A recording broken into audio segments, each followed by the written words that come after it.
caso aqui, até eu gosto de contar essa história, o primeiro caso suspeito de Pombal foi meu filho. Foi internado em São Rafael, na época foi isolado 30 dias, segurei na escola, toda aquela complicação. Hoje não existe isso. Hoje é o vírus que causa gripe em toda a população. Um caso ou outro nessas populações de maior risco, criança mais de 5 anos, gestantes, pacientes com doenças crônicas, com diabetes, anemia falciforme, ele pode desenvolver um caso mais grave, que a gente requer um caso de cuidado maior. Mas o quadro da síndrome respiratória aguda grave, que é o quadro que a gripe já começa evidentemente grave, a gente não teve caso desses. A gente tem casos de sequela do vírus da gripe que apresenta a nós com pneumonia, estão sendo tratados e todos os pacientes estão melhorando o quadro. A população de antemão foi pega de surpresa, doutor. O que a população hoje deve fazer até mesmo para se prevenir?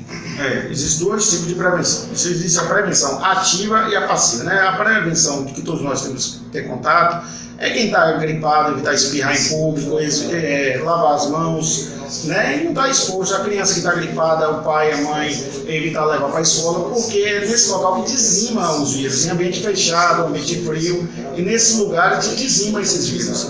Então, cuidado de lavar as mãos, quando tocar em utensílios, em ambiente público, não estar levando a mão à boca ou ao nariz, e isso aí pode aumentar a transmissibilidade do vírus. Isso é comum em ambiente frio, porque a gente fica mais próximo uma pessoa da outra e tende a transmitir maior o vírus. A outra forma é a prevenção ativa, que é a vacinação. A vacinação não é para todo mundo. Às vezes me questionam, vacinar a população. Vacina tem indicação e contraindicação. Então a vacina é para aqueles grupos de risco que mostra que esse vírus tem um maior percentual de letalidade e de levar a complicações, que são crianças abaixo de 5 anos, que devem ser vacinadas, como a Ana Verena deve informar aqui a vocês, gestantes, parturientes, puérperas, idosos e pacientes que já têm alguma doença mórbida, fora, como ela falou, pessoas que estejam privadas da liberdade, né? Agora eu quero fazer a pergunta aqui a Cristiane Cunha, que é a coordenadora de enfermagem aqui do hospital. Cristiane, a partir do momento que essa criança deu entrada aqui no hospital, vocês tiveram acesso ao cartão de vacina dela? Está atualizado esse cartão de vacina e ela foi vacinada no ano passado para ficar imune a esse tipo de doença? Boa tarde. Nós avaliamos o cartão de vacina e a criança havia tomado todas as doses, né, que seriam necessárias para a faixa etária dela. Então, ela tomou vacina ano passado, ano retrasado, né, em 2015. Então, o cartão de vacina está completo. Demonstra a importância, o fato de ela ter contraído, porque a validade da vacina venceu? Não, assim, na verdade o vírus ele tem uma mutação, né, todo ano. Em virtude disso, a vacina também ela tem que ser, né, manipulada anualmente para que possa, né, abranger esse tipo de vírus. Então, isso não significa a questão da validade da vacina, né? Agora, é importante a pessoa anualmente vacinar justamente pela mutação viral. Certo. Agora, voltando aqui, agora falando com a Ana Verena. Ana Verena, a gente sabe que nesse momento aí muitas pessoas, o Dr. Carlos Gomes já explicou essa história da vacinação da vacina. Mas segunda-feira a gente vai ter a campanha, né, e isso pode gerar uma correria, né, para os postos de saúde. É bom que esclareça que não são todas as pessoas, como bem disse aqui a Cristiano, que estão dentro do grupo de risco de maior vulnerabilidade a essa doença. Na segunda-feira a gente vai estar iniciando nossa campanha no município, né, e nós dividimos as datas por faixa etária. Pelo grupo de risco. Nós vamos começar no dia 23 vacinando os profissionais de saúde, depois nós vamos vacinar as crianças e os idosos, depois as gestantes, puérperas e por último a gente vai estar vacinando as pessoas com comorbidades, que são aquelas pessoas que não estão na faixa etária de idoso e de criança, mas elas têm doenças que incluem ela nesse grupo de risco. Partindo para a área agora dos sintomas, né? Quais são os sintomas, principalmente para a população, né, que infelizmente não tem uma informação atribuída, mas que estão agora, a partir desse momento, até mesmo se preocupando. Quais os principais sintomas e se sentir algum desses sintomas, o que a população deve fazer na mesma hora?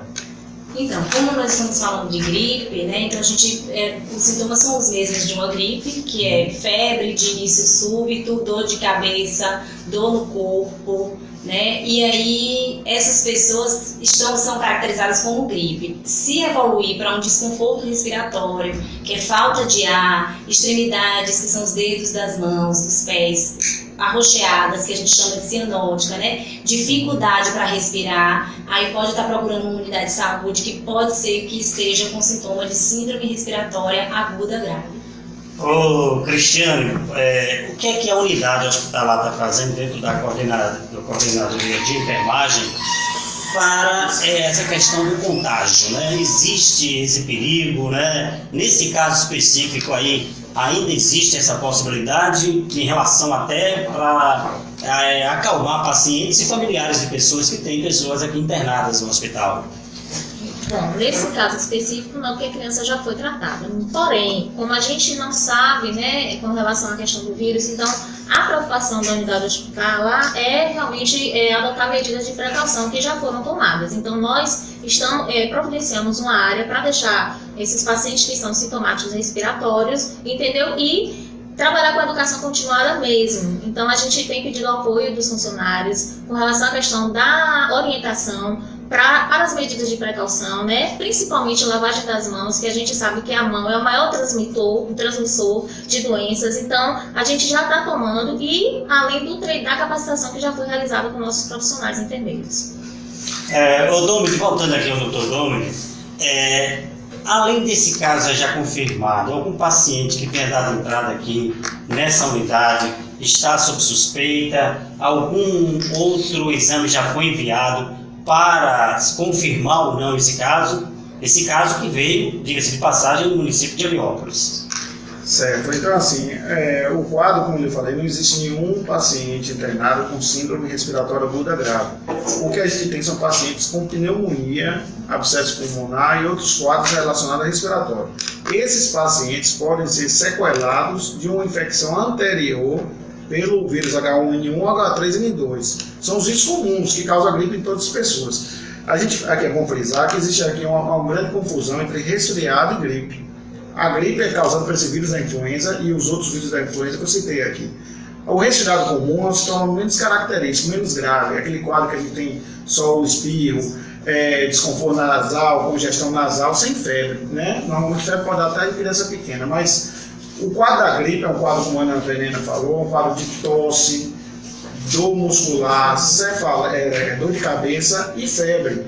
Então esse quadro é o quadro inicial de toda a gripe. E alguns pacientes desse podem evoluir para síndrome respiratória aguda grave, que é o paciente que vai entrar com um quadro de pneumonia viral, que no caso o próprio vírus da gripe que ele vai estar causando a pneumonia e não a sequela. O que a gente teve não foi pacientes com pneumonia virais, foi pacientes com pneumonia bacteriana como sequela da infecção pelo vírus da gripe.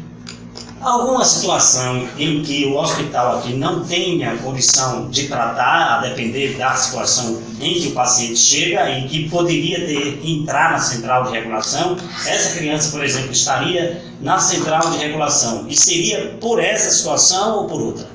Não, esse paciente no início a gente colocou ele na central de regulação porque ele precisava de uma avaliação pelo cirurgião torácico. Só que aqui com a nossa equipe foi realizado um procedimento adequado, o qual melhorou o quadro do paciente, foi drenado o tórax dele e ele evoluiu melhor. Por precaução, a gente deixou ele na central de regulação, mas é um paciente que, ao meu ver, como médico, eu acho que ele vai melhorar e ele vai ter alta daqui. A gente pediu a transferência dele, mas é um paciente que a cada dia está melhor, graças a Deus, e evolui com melhora. Mas o quadro dele, da gravidade, não tem nenhuma relação direta agora com H1N1, H3N2, e na realidade é por causa da pneumonia dele, que é uma pneumonia grave. Então a unidade tem condição de fazer o devido tratamento? Tem. A gente tem uma unidade que dispõe de UTI adulto. O que pode vir a acontecer dentro desse quadro é se a gente vir a precisar de UTI pediátrica para outros pacientes que possam chegar. A gente não tem UTI pediátrica na unidade, mas a gente tem suporte para dar a esses pacientes de maior gravidade. Uma coisa que eu quero frisar aqui para a população é que não existe nenhuma necessidade, nenhum alarde de procurar o hospital para casos menos graves. A gripe não complicada deve ser tratada e acompanhada nos postos de saúde das redes de atenção básica, tanto do município de Pombal como das cidades circunvizinhas. Então, o quadro gripal, que começa com febre súbita, tosse, coriza e outros sintomas, o paciente deve procurar a unidade básica de saúde, PSF. O médico lá, o enfermeiro que detectar sinais de gravidade, pode vir diretamente para a unidade hospitalar, que aí seria um caso de precisar de internamento. A gripe é um tratamento, na grande maioria dos casos, esses casos são tratados em casa com medicação sintomática. Em grupos de risco, como ele citou aqui, tanto para a vacinação quanto para a medicação, que há indicação de utilizar a medicação ou nos pacientes graves. Frisando que a gente não teve nenhum paciente internado agora com síndrome respiratória aguda grave. A gente teve pacientes com complicação de gripe. Certo. Agora, voltando aqui à questão da vacinação, né? Começa dia 23, tem o Dia Nacional dia 12, vai até quando essa campanha? Vai até 1º de junho. Começa no dia 23, né, com os profissionais de saúde, como eu falei para vocês, que a gente fez essa divisão. Né? A gente fez um cronograma, que já está sendo amplamente divulgado nas redes sociais. A gente não pode vacinar de início todo o grupo de risco, tem que ser dividido, porque a gente está recebendo a vacina por etapa. Né? Agora, nesse momento, hoje, nós recebemos 20% apenas da vacina. Então, a gente vai começar vacinando os profissionais de saúde, depois a gente vai vacinar as crianças e os idosos. No dia D, que é o dia 12 de maio, a gente vai abrir para a população inteira. Né? E posteriormente, por último, vai ficar as pessoas com necessidades especiais, que são as pessoas imunocomprometidas e que têm relatório médico. Ok, então a gente vai deixar aqui os microfones à disposição para que o Dr. Carlos Domini ou qualquer outra pessoa, né, no caso Cristiane ou Ana Verena, possa aí fazer os esclarecimentos finais e a mensagem, né, de tranquilidade para essa população que, quando acontece uma situação como essa, entra em desespero, corre para o posto de saúde, essas coisas todas. E ainda tem essa situação também, tem algumas recomendações que a gente vê na internet, de chá disso, de chá daquilo. Esses dias, hoje mesmo eu recebi uma de um chá que a pessoa toma tal hora, e sério. Até que ponto também isso, doutor, deve ser levado em consideração no sentido de que a pessoa às vezes deixa de procurar um atendimento médico, deixa se agravar e a situação se complica quando chega à unidade de saúde ou, no caso aqui, ao hospital. Assim, mais uma vez, agradecer a oportunidade de estar esclarecendo, porque a pior doença que existe é a desinformação. E nem a gente trabalhando nisso aí para poder esclarecer a população, porque surge, às vezes, aí uma preocupação extremamente exagerada com um vírus que é tão comum. Né? Um vírus que tem baixa mortalidade, menos de 1% de mortalidade, diferente até da dengue. A dengue é uma doença muito mais grave, que a gente tem que estar se preocupado nesse tempo de chuva, de acúmulo de água.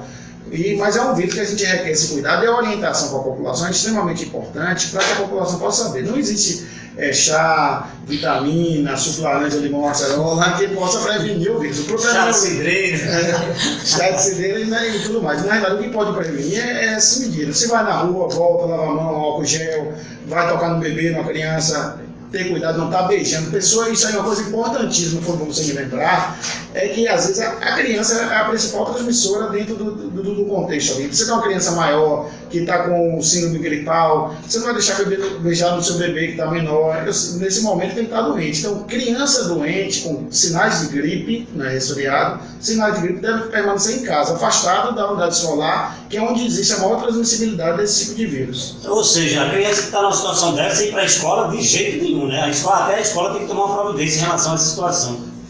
Eu acho que aí o mais certo é ela procurar o médico, né? O médico vai avaliar. Se ele perceber que é um quadro de gripe que possa transmitir para a população, ele emite o atestado médico que serve para isso, justamente para afastar a criança esse período da aula, para não só proteger a criança, mas proteger os outros da transmissibilidade do vírus. Ana Verena, sua mensagem.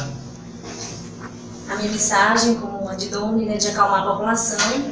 E mais uma vez falar que a Secretaria de Saúde está atenta, está alerta e está aqui para colaborar e evitar a proliferação do H1N1. Então, no caso, a gente, com a vigilância epidemiológica, a gente trabalha bloqueando a disseminação desse vírus. Né? Então, a gente está aqui.